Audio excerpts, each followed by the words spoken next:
Festival का आखिरी दिन था और आइड्रिस को बुरा लग रहा था कि आज आखिरी दिन है और वो सोचती है कि अब मिलने का वक्त हो गया है, आखिर एल्सा कहाँ पे है। और उसे एल्सा दिख गई तो वो खालिद को कहती है कि मैं 1 मिनट एल्सा से मिलने जा रही हूँ। वो एल्सा को विस्पर करके बता देती है कि ईथन बोहो ट्री के नीचे तुमसे मिलने आएगा। एल्सा खुश हो गई कि योर हाइनेस, मेरा हार्ट अभी बहुत तेजी से बीट कर रहा है। आइड्रिस कहती है चलो मैं तुम्हें उस रास्ते ले जाती हूँ और वो खालिद को कह देती है कि एल्सा को मेरी जरूरत है तो मैं उसके साथ जा रही हूँ, मैं नजदीक ही जा रही हूँ तो मैं जल्दी आ जाऊंगी। खालिद तो कंफ्यूज था कि आखिर चल क्या रहा है। फिर एल्सा उस ट्री के नीचे खड़ी थी और आइड्रिस छुपके से उसे देख रही थी और उसकी हार्ट बीट भी बहुत तेज थी। तभी खालिद उसके पास आ गया और कहता है मैं तो क्यूरियस था कि आखिर चल क्या रहा है, लेकिन तुम तो यहाँ पे हो। आइड्रिस झटका खा गई और कहती है तुमने तो मुझे डरा दिया, आखिर तुम कितने वक्त से वहाँ पे थे। खालिद कहता है मैंने इधर उधर देखा कि तुम तो कहीं पे भी नहीं दिख रहे हो तो मैं यहाँ पे चला आया। वो तो वही लड़की है, मैंने अभी ही उसे तुम्हारे साथ देखा था। आइड्रिस बताती है वो मेरी पर्सनल मेट है एल्सा। तभी ईथन वहाँ पे आया तो खालिद उसे कहता है क्या वो ईथन है, वो भी यहाँ पे आया है। आइरिस खालिद को बताती है ऐसा कहते हैं कि इस फेस्टिवल के आखिरी दिन पर अगर प्यार से बनाई कुकीज किसी स्पेशल के साथ खाए जाए तो आप हमेशा ही उसके साथ रहते हैं। खालिद कहता है क्या सच में लोग इस पे विश्वास करते हैं? मैंने सुना था कि ईथन बहुत पॉपुलर है लेकिन मैं पहली बार ऐसा कुछ देख रहा हूँ। आइरिस कहती है तो इसीलिए ही मैंने एल्सा की हेल्प करी और ईथन को यहाँ मैंने इसे बोहो ट्री के नीचे बुला लिया। खालिद कहता है ओह ऐसी बात है, रुको क्या तुमने खुद ईथन को यहाँ पे बुलाया? लेकिन आइरिस उसे हंस करके चुप करा देती है कि लगता है वो अभी बात करने वाली है। एल्सा ईथन से बात करने में बहुत हेजिटेट कर रही थी। ईथन उसे कहता है ओह तो ये आप हो मिस एल्सा, क्या आपको पता है कि आज डचेस कहाँ पे है?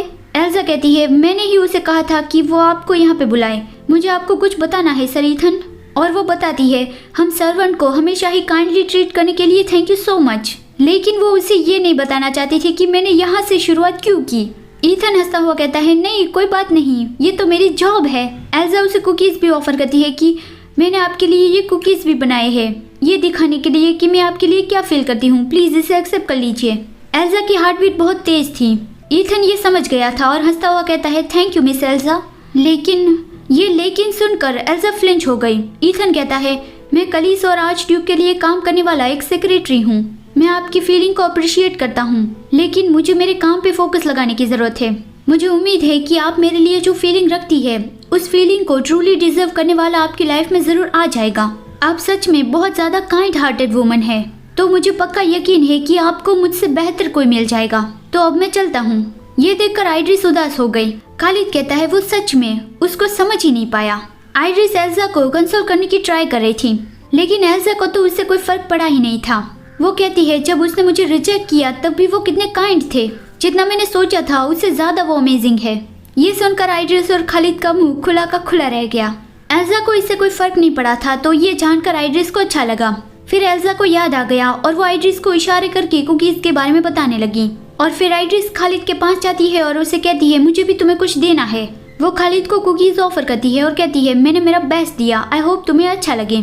खालिद कहता है मुझे भी तुम्हें कुछ देना है और वो आइरिस के हाथ में उस रिबन को बांध देता है। और वो कहता है मैंने भी सुना है कि इस तरह का गिफ्ट अगर लवर को दिया जाए तो तुम्हारा लव फॉरएवर रहता है। लेकिन ये कुकीज के बारे में मिथ है कि अगर इस ट्री के नीचे कुकीज खाए जाए तो लव फॉरएवर रहता है। वो तुरंत ही आइरिस को किस करता है और कहता है असलियत में ये सच है कि दोनों लवर्स को इस ट्री के नीचे किस करना चाहिए और हमेशा एक दूसरे को प्यार करते रहने का प्रॉमिस करना चाहिए। और वो एक दूसरे को फॉरएवर लव का प्रॉमिस करते हैं। तो अब फेस्टिवल खत्म हो गया। अब सब लोग फिर से अपने पुराने काम में वापस लग गए। आइरिस भी अपना काम कर रही थी और एल्सा को याद आ गया और वो बताती है आज ड्यूक ने मुझे कहा था कि आपको उसकी ऑफिस में जाना है, वो आपको कुछ दिखाना चाहते हैं। फिर आइरिस अपना काम जल्दी से खत्म करके खालिद की ऑफिस में उससे मिलने चली गई। खालिद उसे दिखाता है कि आज तक जो भी म्यूजिशियन कासल में आए हैं ये उसका रिकॉर्ड है।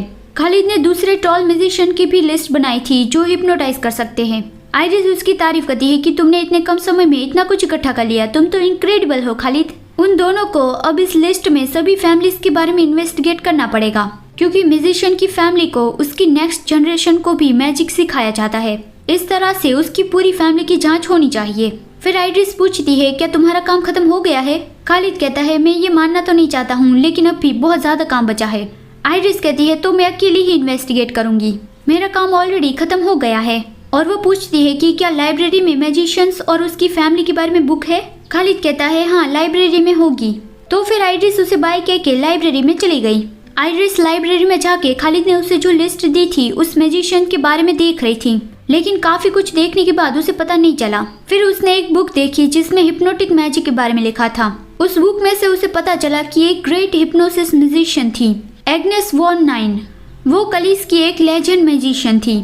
वो अगर चाहे तो काफी सारे लोगों को एक साथ हिप्नोटाइज कर सकती है और उसके बाद फिर वो उन सबको अपना ऑर्डर मनवा सकती है। उसकी आवाज में ही मैजिक था, वो बोलकर ही दूसरे लोगों को कंट्रोल कर सकती है।